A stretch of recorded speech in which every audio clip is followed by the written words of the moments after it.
En titre ce soir, l'avant-projet de la Charte nationale pour la paix et la réconciliation sera bientôt prêt. Le comité chargé de rédiger le document est à pied d'œuvre. Pendant l'hivernage, on assiste à l'apparition des maladies du péril fécal qui font lourde facture. Elles sont dues à beaucoup de facteurs que nous verrons dans l'épisode 1 de la série de la semaine. Nous irons au Proche-Orient. Le Liban et l'Iran effectuent des bombardements massifs contre Israël. Voilà pour le sommaire. Bonsoir à toutes et à tous. Merci de nous recevoir chez vous. L'avant-projet de la Charte nationale devrait bientôt être finalisé. Ensuite, le document sera remis au président de la transition, Assetoumani Coulibaly. Durant le délai supplémentaire accordé par le président de la transition, la commission de rédaction de l'avant-projet de la Charte nationale pour la paix et la réconciliation nationale a mené une série de consultations avec les institutions de la République et rencontré des personnes ressources qui ont apporté des contributions au document dont la finalisation est en cours. Initialement prévu pour 2 mois à compter de juillet dernier, le mandat prorogé de la commission de rédaction de l'avant-projet de la Charte nationale pour la paix et la réconciliation nationale a officiellement pris fin le 30 septembre dernier. Toutefois, avant la remise officielle du document final au président de la transition, les membres de la commission sont en phase de relecture du texte depuis le début de cette semaine, selon une source au sein de la commission. Le texte final de l'avant-projet de la Charte nationale pour la paix et la réconciliation nationale, ainsi que le rapport final de la commission, pourraient donc être remis au président de la transition la semaine prochaine ou celle d'après, en fonction de la durée des travaux de relecture et d'intégration des contributions en cours dans le texte initial.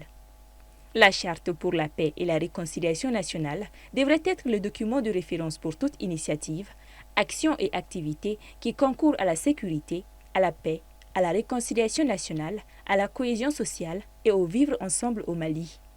Recommandé lors du dialogue intermalien après l'échec de l'accord pour la paix et la réconciliation nationale, la charte se veut le nouveau socle pour la consolidation de la paix et de la réconciliation au Mali. Je vous amène au marché et du côté des vendeurs de fournitures scolaires. La rentrée des classes qui devait se tenir le 1er octobre a été reportée au 4 novembre en raison de l'état de catastrophe nationale lié aux récentes inondations. Un report qui met un frein au marché des fournitures. Le constat est fait par Djeneva Samaki. Le report de la rentrée scolaire au 4 novembre 2024 ne fait pas l'unanimité au sein de l'opinion nationale. Selon des vendeurs de fournitures scolaires, ce report a entraîné la paralysie de leur vente de cartables, de tabliers et d'autres fournitures scolaires. Vraiment, kololoba amajan amabe amawalai. Parce que minɛnw ta congé ta kama minɛnw bɔnnen filan bolo dɔw yɛrɛ ka madamu bɛ sugu la u wele ko congé ta reporter a kana wari don segi la segin wari.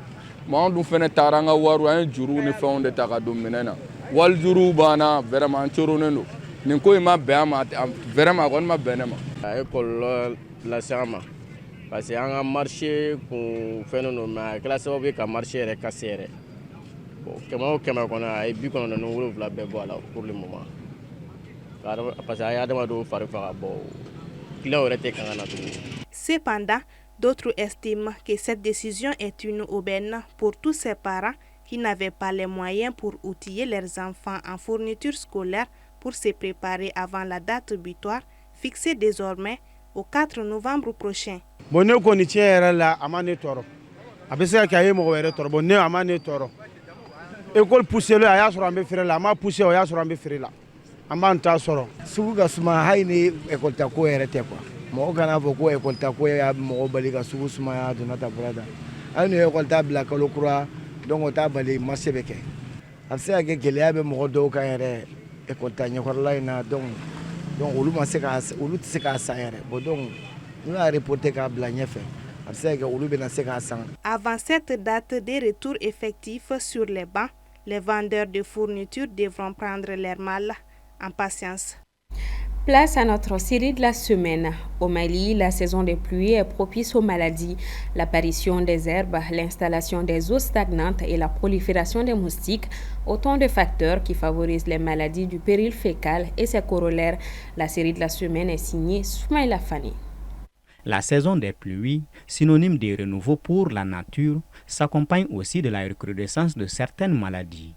Cette année surtout, où les précipitations exceptionnelles ont provoqué d'énormes inondations, les populations sont sous la menace de diverses maladies et les plus vulnérables restent les enfants. Chez les enfants, il y a beaucoup de maladies diarrhéiques, c'est-à-dire les maladies liées à l'eau, mais surtout il y a le paludisme qui est là avec les moustiques. Et il y a aussi quelques infections respiratoires aiguës. Voilà, donc les maladies diarrhéiques, c'est surtout la diarrhée qui peut se manifester en termes de maladies avec des selles qui sont nombreuses et liquides, mais aussi des vomissements et de la fièvre. Nous avons le paludisme avec tout ce qu'on peut avoir. Et ici, à l'hôpital, on a souvent les formes graves de paludisme qui nous arrivent, mais aussi nous avons beaucoup d'infections respiratoires aiguës. La majorité des infections respiratoires aiguës sont soit liées aux infections virales, à des virus, notamment le rhume, la toux, qui se termine par une infection des voies respiratoires. Les structures sanitaires sont sous pression et les médecins constatent une augmentation significative du nombre de patients atteints de paludisme et de typhoïde. Chez moi ici, je rencontre pas mal de patients qui ont des syndromes palustres et fièvre typhoïde, et très urgent. J'ai même hier hospitalisé, j'ai pas pu l'hospitaliser, un patient qui a un examen parasito tellement exacerbé, 100 000 trophozoïdes dans son sang. Donc, ce sont des urgences en fait. Et ça, c'est pas la seule, il y en a plusieurs. Et dans la ville de Bamako, moi, je suis sûr et certain que dans les hôpitaux, il y a pas mal de patients, de malades comme ça qui souffrent de palud, de crise de palud et de fièvre typhoïde. Voilà. Ces maladies courantes qui mettent en danger la santé de nombreuses personnes en cette période de fortes pluies sont provoquées par le manque d'hygiène. Si on prend le mois de juillet-août, jusqu'à début septembre, on avait beaucoup plus d'infections respiratoires aiguës, c'est-à-dire tout rhume. Dans tout rhume, il y a les paquets, il y a tout. Il y a les pneumonies, les bronchites, beaucoup de bronchites. Ensuite, on prend la phase fin septembre, début octobre. On a beaucoup plus de paludisme, des cas de paludisme. Et puis, durant toute la période, c'est les maladies diarrhéiques, c'est les diarrhées qui sont souvent liées à l'insalubrité, mais aussi à la quantité d'eau. Les maladies sont causées par la prolifération des moustiques, les eaux sales, la stagnation des eaux sales suite aux inondations, là, tu vois. Et l'hygiène, manque d'hygiène.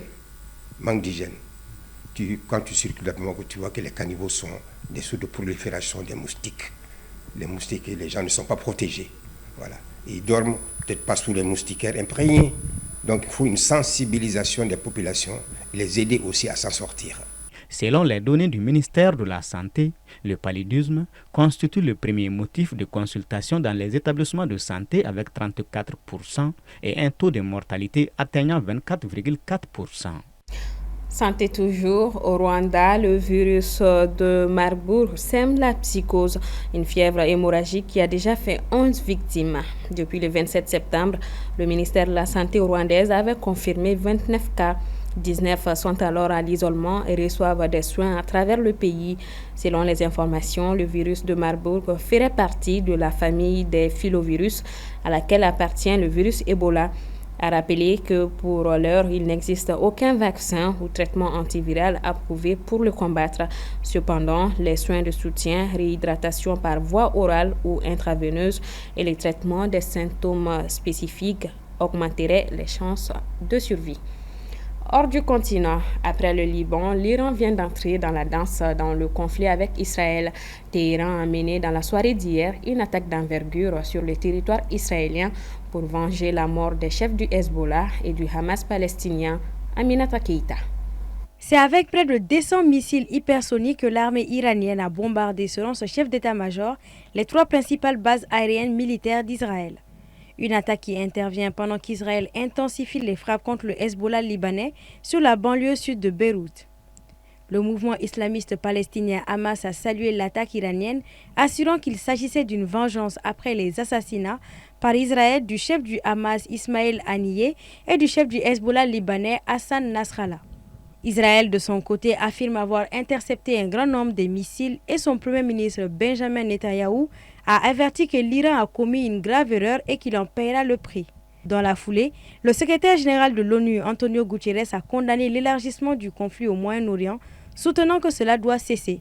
Israël a immédiatement déclaré M. Guterres comme persona non grata, lui reprochant de ne pas avoir condamné les tirs iraniens. L'Union européenne a condamné l'attaque iranienne en Israël, tandis que les États-Unis ont réaffirmé soutenir pleinement Israël, faisant état de discussions en cours avec l'allié israélien sur la réponse à apporter. La Russie appelle les parties à faire preuve de retenue et la Chine invite les puissances mondiales à empêcher la situation au Moyen-Orient de se détériorer davantage. Pour le chef de la diplomatie iranienne, Seyyid Abbas Araghchi, l'Iran a exercé son droit à l'autodéfense après 2 mois de retenue pour laisser la place à un cessez-le-feu à Gaza.